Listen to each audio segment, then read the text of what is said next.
네, 5학년 친구들, 오늘 사회 공부해 보도록 하겠습니다. 자, 학습 문제 읽어보겠습니다. 우리나라의 도시 발달 과정에는 어떤 특징이 나타났을까요? 라고 되어 있습니다. 우리가 지난 시간에 우리나라의 인구 변화에 대해 배우면서 예전에는 농업사회에서 그 다음에 도시화가 되면서 그에 따라서 인구도 변해갔다는 걸 배웠습니다. 자, 여기 이제 사진이 나오는데요. 이 사진은 위성사진이에요. 위성사진. 그래서 여기 보면 윤서는 밤에 우리나라를 찍은 위성사진을 봤습니다. 어떤 곳은 밤에도 밝게 빛나고 있었습니다. 윤서는 불빛이 밝게 빛나는 곳들의 공통점을 생각해 보았습니다. 자, 우리나라 여기 불빛이 지금 밝게 빛나는 곳들이 있죠? 예, 그렇습니다. 자, 밝은 불빛이 나타나는 곳들의 공통점은 무엇일까요? 라고 되어 있는데요. 자, 이 밤에도 지금 불빛이 밝게 빛난다는 건 누가 많다는 걸까요? 예, 사람들이 많이 있다는 뜻이겠죠. 그리고 여기 보면 서울 주변이랑 그 다음에 이쪽은 이 남동쪽 해안이랑 이쪽이 특히 밝게 빛나고 있죠. 그렇습니다. 자, 그러면 한번 같이 보도록 하겠습니다. 자, 윤서는 위성사진에서 밝은 불빛의 위치가 현재 우리나라 도시 분포와 비슷하다는 것을 알았습니다. 윤서는 친구와 1960년과 2020년의 도시 수와 도시 인구 지도를 보며 우리나라 도시 발달의 특징과 변화를 알아봤습니다. 여기 보니까 진짜 그렇네요.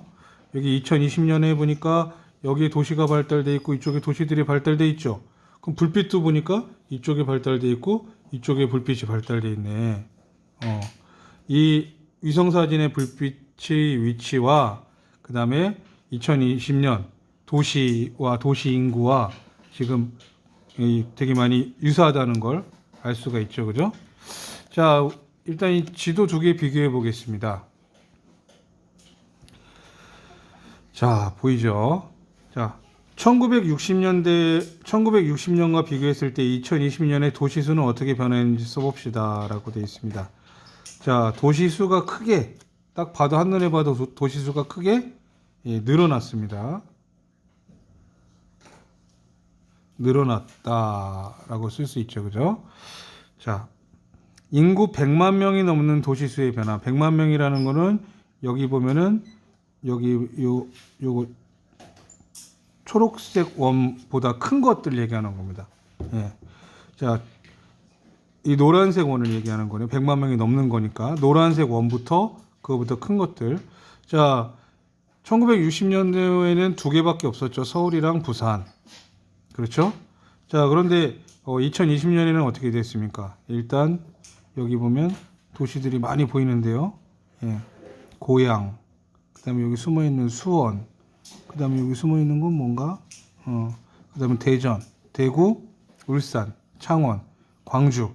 이제 그거보다 더 큰 도시들이 나타나요. 인천, 부산, 그 다음에 서울, 이런 것들이 있어서 총 몇 개 도시냐면 11개 도시가 되었습니다. 1960년과 2020년 도시수와 도시인구를 비교하여 어떤 특징과 변화가 나타나는지 친구와 이야기해 봅시다. 라고 되어 있습니다. 자, 어떤 변화가 일어났을까요? 자, 과거의 도시였던 곳, 서울, 인천, 수원, 뭐 이런 것들이 다 어떻게 됐어요? 더 큰 도시가 됐죠. 더 큰 도시가 됐어요. 서울 같은 경우는 거의 1000만 명이 다 되는 지금 이 색깔인데 1000만 명이 다 되는 그런 도시가 되었습니다. 그래요. 근데 도시 발달이 지역 차이에 따라 좀 크게 나타나네요. 자, 다음 질문입니다. 1960년과 2020년 도시수와 도시인구가 변화한 까닭은 무엇일지 짐작하여 이야기해 봅시다. 자, 왜 이렇게 변했을까요? 그래요. 과거에는 자연환경 영향을 많이 받았다고 그랬죠. 그런데 이제 오늘날에는 인문 환경의 영향을 많이 받아서 산업과 교통이 발달한 도시로 사람들이 몰리게 되었죠. 그리고 우리나라의 남동쪽에는 선생님이 공업이 발달했다고 그랬죠. 이 공업이 발달함으로써 도시가 성장했습니다. 네. 자, 넘겨보도록 하겠습니다.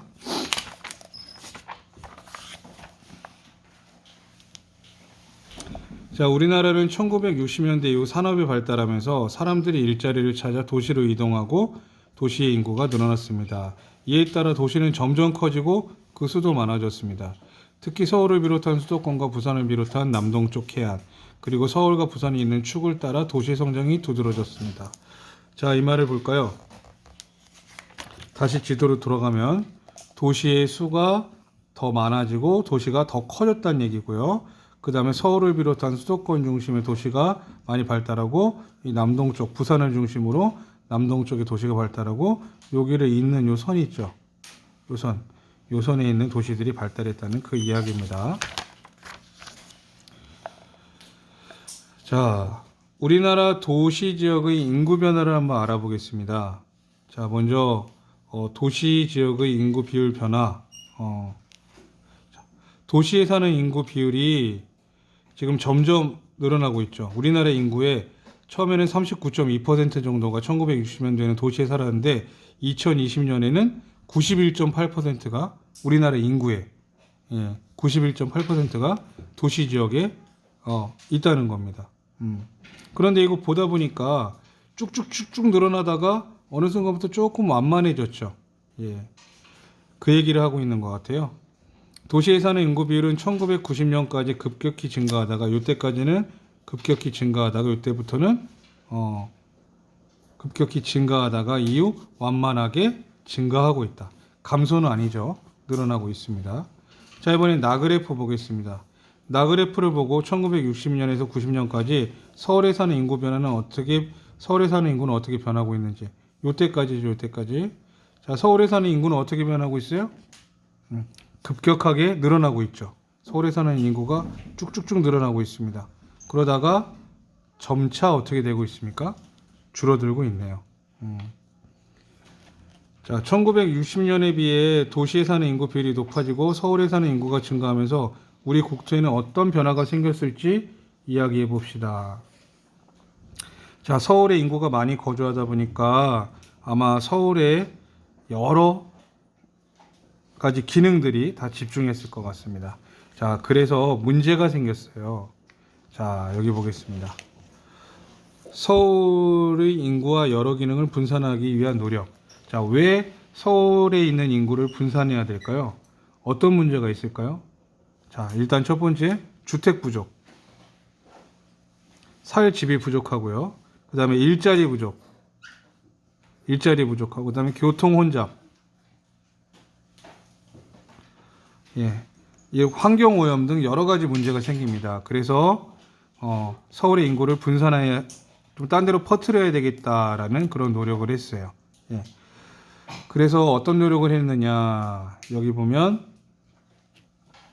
서울에 집중된 인구를 분산하고자 만든 경기도 고양의 일산 신도시라고 되어 있습니다. 서울 주변에 신도시들을 만들어서 인구와 여러 기능을 분산시키려고 했습니다. 자, 그리고 서울에 집중된 공업 기능을 분산하고자 만든 경기도 안산시 반월 국가산업단지. 예. 그래요. 서울에 집중된 공업 기능도 분산시키고자 했고요. 그 다음에 여기 보면 서울에 있는 행정기관을 옮긴 세종특별자치시. 예. 서울에 있는 행정기관을 세종특별자치시로 옮기려고 했습니다. 예. 이렇게 서울에서 일어나는 문제점을 인구를 분산시켜서 해결하고자 노력하고 있는 상태입니다. 자, 여기까지 공부 마치겠고요. 수업 시간에 같이 또 공부해봐요. 안녕.